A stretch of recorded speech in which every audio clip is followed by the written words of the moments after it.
কাপাসিয়ায় আসলে নানাবিধ উন্নয়ন করা প্রয়োজন। বিশেষত কাপাসিয়ার তরুণ প্রজন্মের জন্য যারা শিক্ষিত এবং অর্ধশিক্ষিত কর্মসংস্থান অত্যন্ত জরুরি। আমার ফার্স্ট প্রায়োরিটি হবে তাদেরকে কর্মসংস্থানমুখী করার জন্য বিশেষ কিছু উদ্যোগ গ্রহণ করা। আমরা বলেছিলাম যে ফ্রি কনসালটেশন এবং ট্রেনিং সেশনের ব্যবস্থা করবো আমরা। আমরা ইতিমধ্যেই প্ল্যান শুরু করেছি, খুব শীঘ্র এটার বাস্তবায়নের কাজ শুরু হবে ইনশাআল্লাহ। কাপাসের মান উন্নয়নের অংশ হিসেবে শিক্ষার মান, স্বাস্থ্যের মান, চিকিৎসার মান নিশ্চিত করার জন্য আমরা কাজ করব। এটাকে আমরা সেকেন্ডলি প্রায়োরিটি দিব ইনশাআল্লাহ। তৃতীয়ত আমরা কাপাসের অবকাঠামোগত উন্নয়ন করার বিষয়ে বিশেষভাবে ভাবছি। রাস্তাঘাটের উন্নয়ন, যাতায়াত ব্যবস্থার উন্নয়নের কথা ভাবছি। কাপাসিয়া শিল্প বঞ্চিত একটি এলাকা।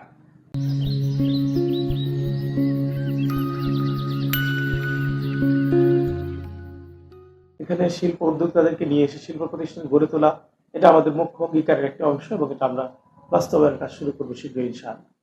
কাপাসিয়া আমি মনে করি সব দিক থেকে উন্নত অগ্রগতি হলেও সামাজিক অস্থিরতা থাকলে কাপাসিয়া সৌন্দর্যের হবে না, শান্তির হবে না।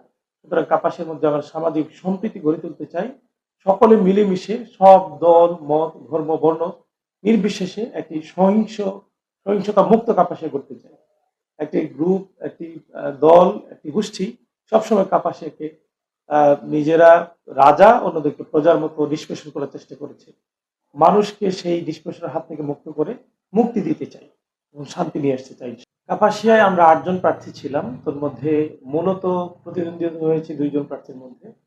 ভোটাররা তাদের মূল্যবান ভোট প্রদানের ক্ষেত্রে তারা প্রার্থীর যোগ্যতাকে আমি মনে করি সবচেয়ে বেশি প্রাধান্য দিয়েছে। আমরা একটা জরিপ করেছিলাম কেন একজন প্রার্থীকে তারা ভোট দিবে, সেই প্রশ্নের উত্তরে কাপাসিয়ার প্রায় 2600 ভোটারের আমরা মতামত নিয়েছি।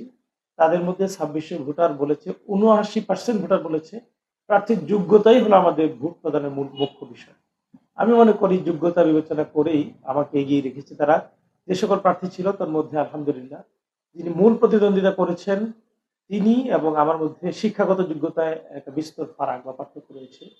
নৈতিক মানের বিষয়েও যদি বিবেচনা করা হয় আলহামদুলিল্লাহ আমি চেষ্টা করেছি নিজেকে অনৈতিক কাজ থেকে দূরে রাখতে, অন্যায় অবিচার জুলুম নির্যাতন থেকে দূরে রাখতে, এবং সেটাই আমি মনে করি আমাকে এগিয়ে দিয়েছে। ন্যায়ের পক্ষে ইনসাফের পক্ষে দাঁড়াতে চেষ্টা করেছি, মানুষের সুখে দুঃখে পাশে দাঁড়ানোর চেষ্টা করেছি। এটা আমাকে অন্যকে একটু ভিন্নভাবে উপস্থাপন করতে সমর্থ হয়েছে, ভিন্নভাবে মানুষ মূল্যায়ন করেছে এবং আমাকে ভোট দিয়েছে বলে আমি মনে করি। উন্নয়ন করার প্রত্যাশা নিয়েই মানুষ তাদের প্রতিনিধিকে নির্বাচন করে, তবে সকলেই সকল প্রতিশ্রুতি বাস্তবায়ন করতে পারে না। আমরা চেষ্টা করব শতভাগ আমাদের অঙ্গীকারগুলোকে বাস্তবায়ন করতে ইনশাআল্লাহ। সে অঙ্গীকার বাস্তবায়নে প্রধান অন্তরায়, বাধা বা চ্যালেঞ্জ হবে হলো এই সময়ের স্থিতিশীল পরিস্থিতি। পরিস্থিতি স্থিতিশীল না থাকলে আসলে কোনো কাজই যথাযথভাবে করা যায় না, বিশেষ করে পরিকল্পনা করা যায় না, সুপরিকল্পনা করা যায় না। গতকালকে নির্বাচন শেষ হয়েছে, আজকে খুব স্বাভাবিকভাবেই আমি মানুষের মনগুলো রিড করা আমাদের দায়িত্ব ছিল, প্ল্যানগুলো বাস্তবায়নের জন্য আমি এক্সিকিউটিভ প্ল্যান করা, এটাই ছিল আমার দায়িত্ব। কিন্তু দেখেন আজকে আমাকে মাঠে নামতে হয়েছে হলো গতকালকে নির্বাচনের পরে কাপাসিয়ায় বেশ কয়েকটা সহিংস ঘটনা ঘটেছে। আমি এই জন্য সহিংস ঘটনা রোধে তাদের বাড়ি বাড়ি যাচ্ছি, নেতা কর্মীদের এই সমস্যার সমাধানের জন্য তাদের পাশে দাঁড়ানোর চেষ্টা করছি। এখানে কিন্তু আমার একটা সময় নষ্ট হচ্ছে। এই নষ্ট সময় যাতে না হয়, সময় যাতে নষ্ট না হয়, সেজন্য পরিস্থিতি স্বাভাবিক থাকা, সহিংসতা মুক্ত থাকাটা অত্যন্ত জরুরি। আমি মনে করি এটা একটা প্রধান অন্তরায়। দ্বিতীয় অন্তরায় হলো বাজেট। নিঃসন্দেহে পরিকল্পনা করা হয়েছে, বাজেটের সোর্সগুলো চিন্তা করি, কিন্তু যেহেতু আমরা দৃশ্যত দেখছি যে বিএনপি সরকার করতে যাচ্ছে আর আমি জামাত বা 11 দলীয় জোট থেকে মনোনীত একজন প্রার্থী।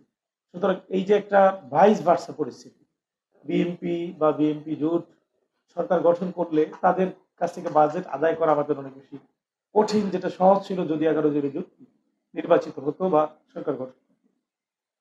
এই চ্যালেঞ্জ আমি মোকাবেলার জন্য ইনশাআল্লাহ চেষ্টা করবো, আশা করি সফল হবো ইনশাআল্লাহ। তৃতীয়ত হবে দুর্নীতি। যেহেতু জামাত ইসলামীর একটা মুখ্য এজেন্ডা ছিল দুর্নীতি মুক্ত একটা বাংলাদেশ গড়া, সেই চিন্তা করে আমার প্রজেক্টগুলো সাজিয়েছিলাম। দুর্নীতি মুক্ত হলে যে কোনো প্রজেক্ট বাস্তবায়ন করা অনেক বেশি সহজ হয়, স্মুথ হয়। কিন্তু দুঃখজনক বিষয় হলো দুর্নীতি কতটুকু টেনে ধরা যাবে, এই সরকার কতটুকু পারবে, এটা নিয়ে আমি সন্দিহান।